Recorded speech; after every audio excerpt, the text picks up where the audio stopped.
Good morning, everyone. I am at, what just happened there? I'm confused.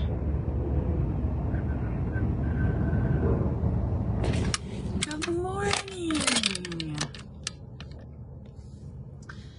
It is hotter than a hoot nanny in here.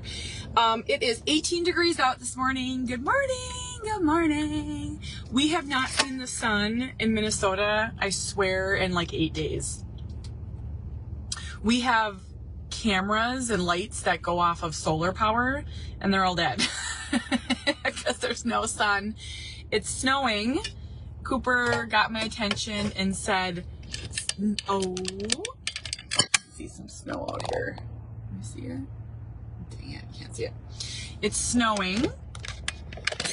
I'm sitting in the parking lot of the hockey rink. We are on day 4 of our tournament here.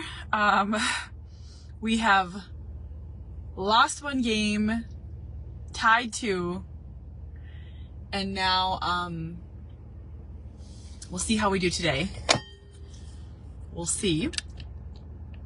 Happy New Year to everyone. I try to always be really honest. I think that that's one of the things that we can do for people. And I went to bed last night feeling just really down. I just feel like, and I'm not sure if anyone else can relate to this, and I like to be honest, but I feel like the same problems I carried into 2024, I'm carrying into 2025. And so it felt real heavy last night as I was going to sleep. And I'm not a big resolution person. I'm not a big start the gym person. It's just not who I am. I have 4 kids and autism, and I just can't. Honestly, resolutions often make me feel like a failure because it's like, oh, another thing I can fail. So I often try to think of themes to live by. And I honestly, I just want to fix some of this crap that the baggage I've just been carrying around. I just do. I want to figure out how to get good rest, and I want to figure out how to potty train my daughter, and I want to figure out how to get Cooper in the community. And one of my biggest challenges in life, and if anyone can relate to this, can you just say me too? And honestly, I feel really alone in this. I don't feel relaxed in my home. I do not. I walk on eggshells in my home. I feel very uncomfortable in my home. I feel like I have nowhere to sit down in my home. And there's a lot of things that go into that. I feel like it's overrun by so many people. I feel like I could never find my cell phone charger. It's always messy. I'm constantly cleaning. It's just a lot. Cooper he overtakes rooms, and sleep is so fleeting. And okay, there's Kelly and Rhoda feel that way. Sasha, okay. It is the weirdest feeling, and I don't know how to talk about it.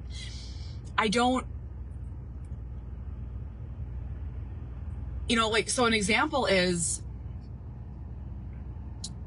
just to kind of tip my toe into sharing. I have a very moody partner. I do. I shouldn't have to not share that, and I'm sure a lot of us do.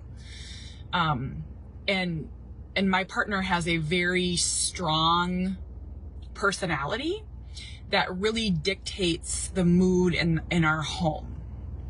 And so I wake up happy 7 days a week. I just do. I'm a really happy, optimistic person.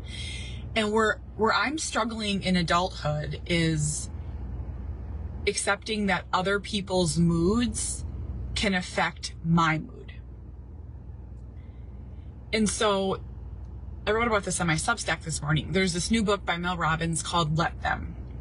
And I think it's a wonderful, I love Mel Robbins, her podcast. I'm putting in my car. I listen to it nonstop. She has helped me in so many ways. But that whole let them idea rubs me the wrong way, because let them, so it's like, if someone wants to be rude to you, let them.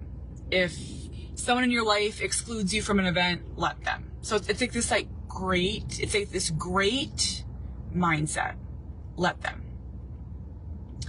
But what let them doesn't talk about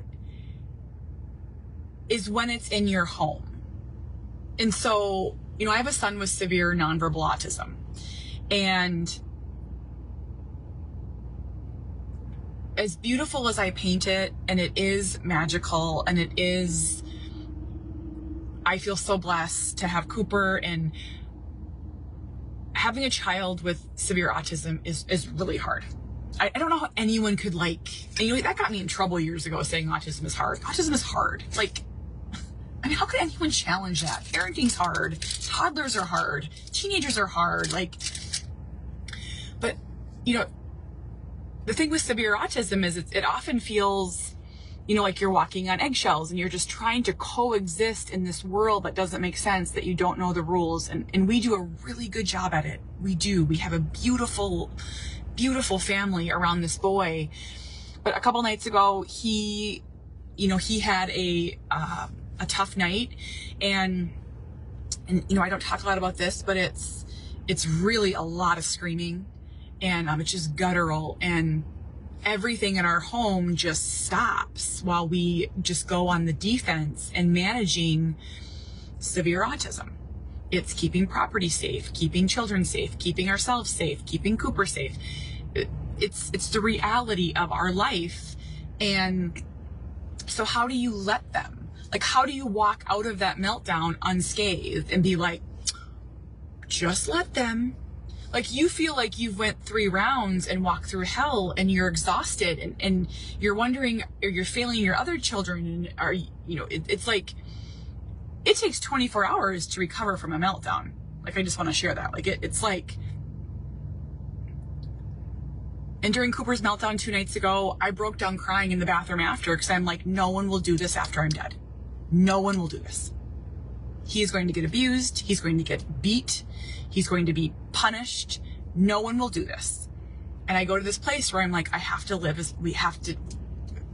don't want to talk about it. But so, let them is a beautiful sentiment if it's outside your home. Let them does not work in your home. And so I live with a real crappy person. And I had this this thought this morning, and it was like, how do we be our best selves when we have these factors dictate our life? How do we live healthily? How do we live healthy? How do we overcome? How do we adapt? And so I thought about it all night. I think I laid in bed till about midnight.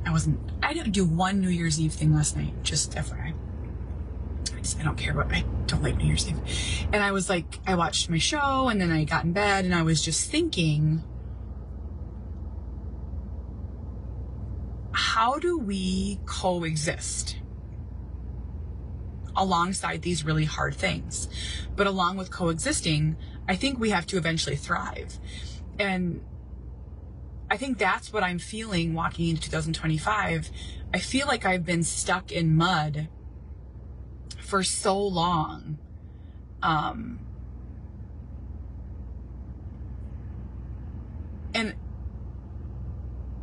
I will say, I do believe that as people, we're made to do hard things.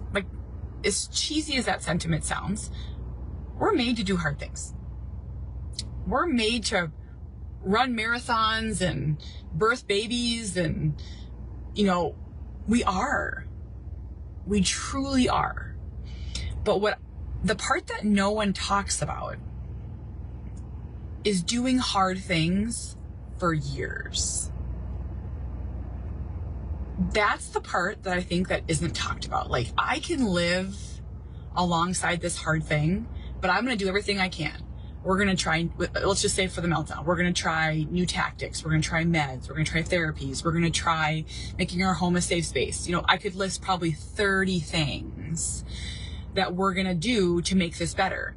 But here's the thing that no one tells you, because it sounds negative, but it needs to be said. There are certain things that might not get better. And people are like, you're negative. No, I'm like the least negative person you'll ever meet. You're dark, you're sad, you're miserable. Baloney. But that's where I feel like the longevity of autism, or the longevity of walking on eggshells, or, you know, whatever your thing is, that's what gets you. It's not that, like I always say, ages 4 to 8 were the hardest years with autism, but I was doing it.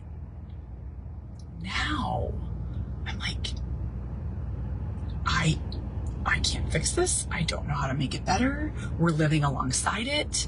At what cost?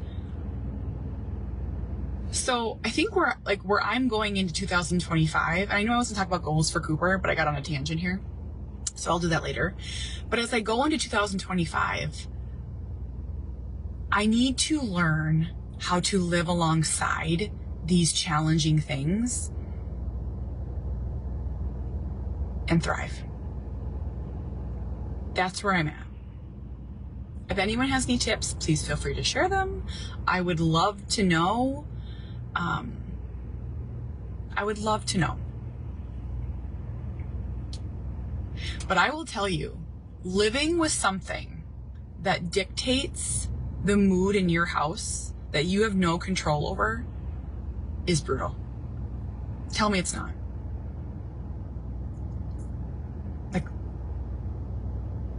Like last night, everything was fine, and then it wasn't. And then and then it's just derailed. Forever is a long time, Beth. It's such a long time.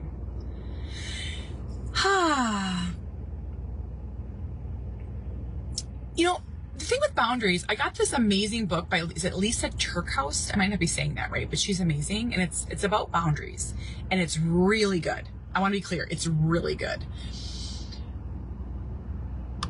But boundaries only work if the other person is willing to live by the boundaries. That's the part that no one says. So like, there's no boundaries with autism. There's no boundaries with mental health. I mean, maybe there is, but not when it's your 14-year-old child who's 100% dependent on you. Like, there's living alongside. Yeah, it's just interesting. It's very interesting. Okay, I'm gonna go and watch hockey. Go Sawyer, go. I have a presentation tomorrow at a school district. I haven't presented in like a month. I feel so rusty, so I have to go home and get that ready. I don't think we have anything else tonight. I think we're just kind of living today. I'm sure, as I'm sure all of you are. But I've been doing a lot of deep thinking. And you know where I've landed as I hop off? You cannot have healthy in an unhealthy environment. You can't. You can't raise healthy children in an unhealthy environment. You know, whatever it may be. And whatever your factors are, I don't know what they are. It doesn't even matter what my factors are. You know, yeah, it's hard. It's hard. Okay, everyone. I hope you all have a great day. Okay, bye.